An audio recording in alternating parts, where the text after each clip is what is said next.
Hi hello viewers, welcome to Srikanth mech YouTube channel.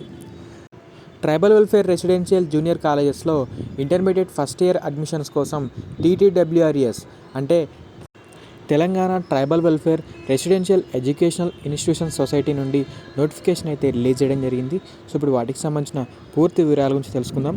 So దీనికి సంబంధించిన official notification కనుక open చేసినట్లయితే entrance test for admission into intermediate first year in టీటీడబ్ల్యూఆర్జేసీస్ లేదా టీటీడబ్ల్యూఆర్జేసీస్ for the academic year 2021-2022. So applications వచ్చేసి intermediate first year TTWR junior colleges లేదా TTWR junior కాలేజెస్లో జనరల్ ఇంకా వొకేషనల్ కోర్సెస్లో అడ్మిషన్స్ కోసం అయితే రిసీవ్ చేసుకోవడం జరుగుతుంది అప్లికేషన్స్ని. సో వీటికి సంబంధించిన ఎలిజిబిలిటీ కనుక మనం చెక్ చేసినట్లయితే స్టూడెంట్స్ ఎవరైతే ఎస్ఎస్సి పబ్లిక్ ఎగ్జామినేషన్స్ మేలో కండక్ట్ చేయబోయే ఎస్ఎస్సి పబ్లిక్ ఎగ్జామినేషన్స్కి అటెండ్ అవ్వబోతున్నారో వాళ్ళైతే వీటికి అప్లై చేసుకోవడానికి అయితే అర్హులు.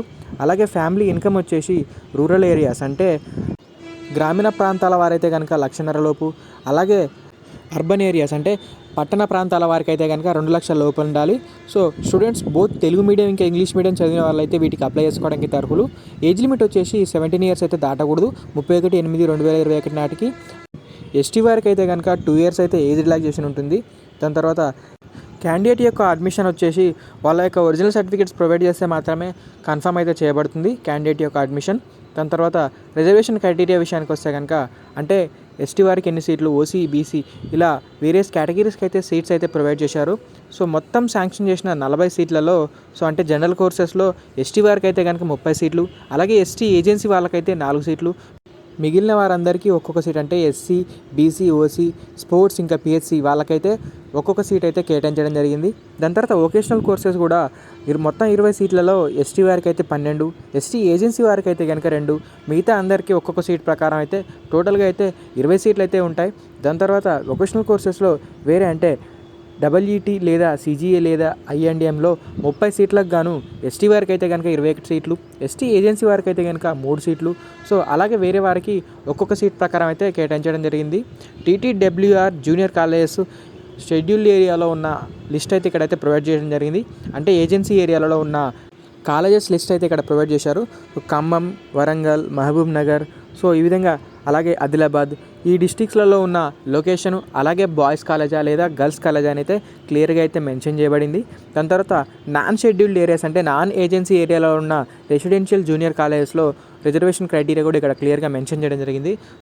సో ఇక్కడున్న రిజర్వేషన్ క్రైటీరియా కనుక చెక్ చేసినట్లయితే మొత్తం 40 సీట్ల జనరల్ కోర్సులలో ఎస్టీ వారికి 34 సీట్లు, ఓసీ, బీసీ, ఎస్సీ మిగతా అన్ని క్యాండిడేట్స్కి వచ్చేసి ఒక్కొక్క సీట్ ప్రకారం 6 సీట్లు అయితే వాళ్ళకి కేటాయించడం జరిగింది. టోటల్గా 40 సీట్లు. అలాగే వొకేషనల్ కోర్సెస్లో వచ్చేసి 20 సీట్లు ఉంటే కనుక 14 సీట్లు ఎస్టీ వారికి, మిగతా అందరికీ ఒక్కొక్క సీట్ ప్రకారం అయితే కేటాయించేశారు. దాని తర్వాత వొకేషనల్ కోర్సెస్ ఈఈటీ లేదా సీజీఈలో 30 సీట్లకు కానీ 24 సీట్లు వీళ్ళకి, మిగతా సీట్లు అయితే వాళ్ళకైతే కేటాయించడం జరిగింది. ఈ మొత్తం సీట్లలో 3% సీట్స్ వచ్చేసి ఫిజికల్లీ హ్యాండిక్యాప్డ్ స్టూడెంట్స్కి అయితే కేటాయించడం జరిగింది. సో ఎస్టీ ఏజెన్సీ వారు ఎవరైతే ఉంటారో పర్టికులర్ సర్టిఫికేట్ అయితే వాళ్ళైతే ప్రొవైడ్ అయితే చేయాల్సి ఉంటుంది ఎస్టీ కేటగిరీకి సంబంధించి. దాని తర్వాత అప్లికేషన్ ఫీ విషయానికి వస్తే కనుక 100 రూపీస్ అయితే పే చేయాల్సి ఉంటుంది అప్లికేషన్ చేసుకోవాలంటే. అడ్మిషన్ ప్రొసీజర్ లేదా సెలక్షన్ ప్రొసీజర్ విషయానికి వస్తే కనుక స్టూడెంట్స్ వచ్చేసి ఆన్లైన్లో అయితే అప్లై అయితే చేసుకోవచ్చు.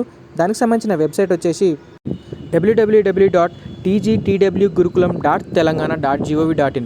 సో ఈ వెబ్సైట్ ద్వారా మీ యొక్క అప్లికేషన్స్ని అయితే సబ్మిట్ అయితే చేయవచ్చు. అలాగే మీరు అప్లికేషన్లో అప్లోడ్ చేసే మీ యొక్క ఫోటో ఇంకా సిగ్నేచర్ వచ్చేసి 100 KB లోపు అయితే ఉండాలి అప్లోడ్ చేసే టైంలో. దాని తర్వాత క్యాండిడేట్స్ వచ్చేసి ఆన్లైన్లో అప్లై చేసుకునేటప్పుడు కాలేజెస్ని అయితే ఎంచుకోవచ్చు. అలాగే బోత్ జనరల్ ఇంకా వొకేషనల్ కాలేజెస్ కూడా వీళ్ళైతే చూస్ చేసుకోవచ్చు. దాని తర్వాత హాల్ టికెట్స్ వచ్చేసి April 3 నుండి 10th మధ్యలో అయితే హాల్ టికెట్స్ అయితే డౌన్లోడ్ అయితే చేసుకోవాల్సి ఉంటుంది. దీనికి సంబంధించిన ఎగ్జామినేషన్ వచ్చేసి 11th April అయితే కండక్ట్ చేయబడుతుంది. దాని తర్వాత రీజనల్ కోఆర్డినేటర్కి సంబంధించిన ఇన్ఫర్మేషన్ అయితే ఇక్కడ ప్రొవైడ్ చేశారు. ఎవరైనా ఫర్దర్ ఇన్ఫర్మేషన్ కావాలనుకుంటే కనుక వీళ్ళకైతే ఫోన్ అయితే చేయవచ్చు. దాని తర్వాత అడ్మిషన్ టెస్ట్ విషయానికి వస్తే కనుక 11th April కండక్ట్ చేయబడుతుంది. 10 to 1 PM అంటే 3 hours అయితే టైం డ్యూరేషన్ ఉంటుంది. ఎగ్జామినేషన్ వచ్చేసి OMR బేస్డ్ అయితే కండక్ట్ చేయడం జరుగుతుంది. 100 మార్క్స్కి 100 MCQs అంటే 100 మల్టిపుల్ చాయిస్ క్వశ్చన్స్ అయితే ఉంటాయి. ప్రతి క్వశ్చన్కి ఒక మార్క్ అయితే కేటాయించారు. సబ్జెక్టుల వారీగా ఏ సబ్జెక్ట్లో ఎన్ని మార్క్స్ అని ఇక్కడ క్లియర్గా మెన్షన్ చేశారు. Maths, physical science, biological science, social studies ఇంకా ఇంగ్లీష్. సో ఈ కేటగిరీస్ అన్నిటికీ 20 మార్కులకు గాను మొత్తంగా వచ్చేసి 100 మార్క్స్ అయితే కేటాయించడం జరిగింది.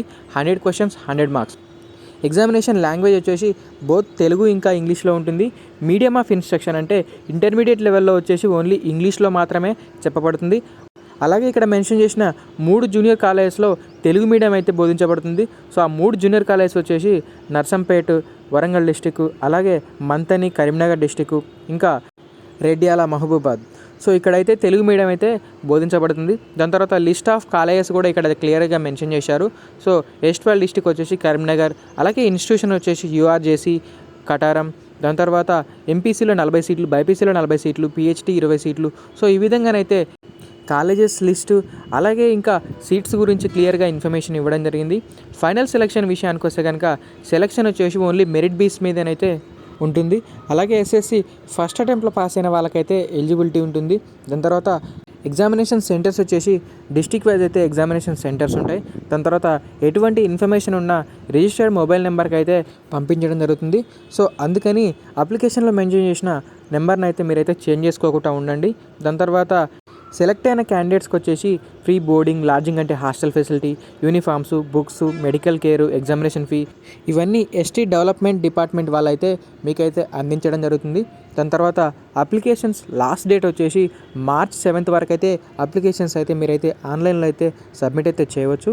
సో దాని తర్వాత డౌన్లోడింగ్ ఆఫ్ హాల్ టికెట్స్ వచ్చేసి April 3rd నుండి 10th మధ్యలో అయితే మీ యొక్క హాల్ టికెట్స్ని అయితే డౌన్లోడ్ చేసుకోవాల్సి ఉంటుంది. సో దాని తర్వాత వీటికి సంబంధించిన కాలేజెస్ లిస్ట్ కూడా క్లియర్గా మెన్షన్ చేశారు. సో S12 డిస్టిక్, అలాగే ప్రస్తుతం ఉన్న ఇన్స్టిట్యూషను, దాని తర్వాత బాయ్స్, గర్ల్స్, అలాగే ఇంకా ఎంపీసీ, బైపీసీ వేరియస్ గ్రూప్స్కి సంబంధించి క్లియర్గానైతే ఇక్కడ ఇన్ఫర్మేషన్ అయితే ప్రొవైడ్ చేయడం జరిగింది. సో అప్లికేషన్ చేసుకునే టైంలో మీరైతే ఈ కాలేజెస్ లిస్ట్ ఒకసారి చూసుకొని, సో ఎంపీసీలో ఎన్ని సీట్లు ఉన్నాయి, బైపీసీలో ఎన్ని సీట్లు ఉన్నాయి, ఏ కాలేజ్ ఎక్కడ ఉందనేది క్లియర్గా చూసుకొని అప్లికేషన్ అయితే చేసుకోవాల్సి ఉంటుంది. సో అప్లికేషన్ ప్రొసీజర్ విషయానికి వస్తే కనుక TTWR-EAS వెబ్సైట్, అఫీషియల్ వెబ్సైట్ని విజిట్ చేసిన తర్వాత ఇంటర్మీడియట్ అడ్మిషన్స్ పైన క్లిక్ చేసినట్లయితే ఈ విధంగానైతే మీకైతే ఒక లింక్ అయితే ఓపెన్ అవుతుంది. అప్లికేషన్స్ వచ్చేసి నిన్న అంటే 18th February ఆల్రెడీ స్టార్ట్ అయిపోయింది. లాస్ట్ డేట్ వచ్చేసి 7th March వరకు అయితే లాస్ట్ డేట్ ఉంది. దాని తర్వాత ఎగ్జామినేషన్ డేట్ వచ్చేసి 11th April. ఎగ్జామినేషన్కి వెళ్ళే ముందైతే మీ యొక్క బోనఫైడ్ సర్టిఫికేట్ని మీ యొక్క ప్రిన్సిపాల్ లేదా హెడ్ మాస్టర్ చేత సంతకం చేయించుకొని ఆ బోనఫైడ్ అయితే మీరైతే ఇన్విజిలేటర్కి అయితే సబ్మిట్ చేయాల్సి ఉంటుంది. సో హాల్ టికెట్తో పాటు బోనఫైడ్ కూడా తీసుకెళ్ళాలి. సో బోనఫైడ్ అయితే ముందుగానైతే తీసి పెట్టుకోండి ఎగ్జామినేషన్ డేట్కి ముందు. దాని తర్వాత అప్లికేషన్ ప్రొసీజర్లో భాగంగా ముందుగానైతే అప్లికేషన్ ఫీ అయితే పే చేయాల్సి ఉంటుంది. దానికోసం అప్లికేషన్ ఫీ పైన క్లిక్ చేసినట్లయితే ఇక్కడ మీ యొక్క బేసిక్ డీటెయిల్స్ అయితే ఇవ్వాలి. మీ యొక్క నేము, అలాగే date of birth, contact number, gender male or female. దాని తర్వాత మీ యొక్క డిస్ట్రిక్ట్ని అయితే ఎంపిక చేసుకోండి. సో డిస్ట్రిక్ట్ని కూడా ఎంపిక చేసుకున్న తర్వాత కింద కనిపిస్తున్న సబ్మిట్ పైన క్లిక్ చేసినట్లయితే ₹100 పే చేసిన తర్వాత మళ్ళీ బ్యాక్ వచ్చేసి click here to apply online పైన క్లిక్ చేసినట్లయితే మీ యొక్క డేట్ ఆఫ్ బర్త్, అలాగే కాంటాక్ట్ నెంబర్ కూడా ఎంటర్ చేసి సబ్మిట్ చేసినట్లయితే కాలేజెస్ ఎంచుకోవడం, అలాగే మీ యొక్క ఇంకా ఫర్దర్ డీటెయిల్స్ కూడా దాంట్లో మెన్షన్ చేసి అప్లికేషన్స్ని అయితే సబ్మిట్ అయితే చేయవచ్చు. సో ఈ విధంగా మీరైతే అప్లికేషన్స్ అయితే చేసుకోవచ్చు ఆన్లైన్లో. సో చూశారు కదా, ఇది TTWR-EASకి సంబంధించి ఇంటర్మీడియట్ ఫస్ట్ ఇయర్ అడ్మిషన్స్ కోసం వెలువడిన నోటిఫికేషన్. సో ఇలాంటి మరెన్నో లేటెస్ట్ అప్డేట్స్ని మీరు నోటిఫికేషన్ రూపంలో పొందాలంటే కనుక మన యొక్క ఛానల్ని సబ్స్క్రైబ్ చేసుకొని అలాగే పక్కనే ఉన్న బెల్ ఐకాన్ పైన క్లిక్ చేయండి. సో ఇది ఫ్రెండ్స్ ఈరోజు వీడియో. మరిన్ని లేటెస్ట్ అప్డేట్స్తో మనం నెక్స్ట్ వీడియోలో కలుద్దాం. అంతవరకు stay tune to my channel and thank you friends. Thank you for watching.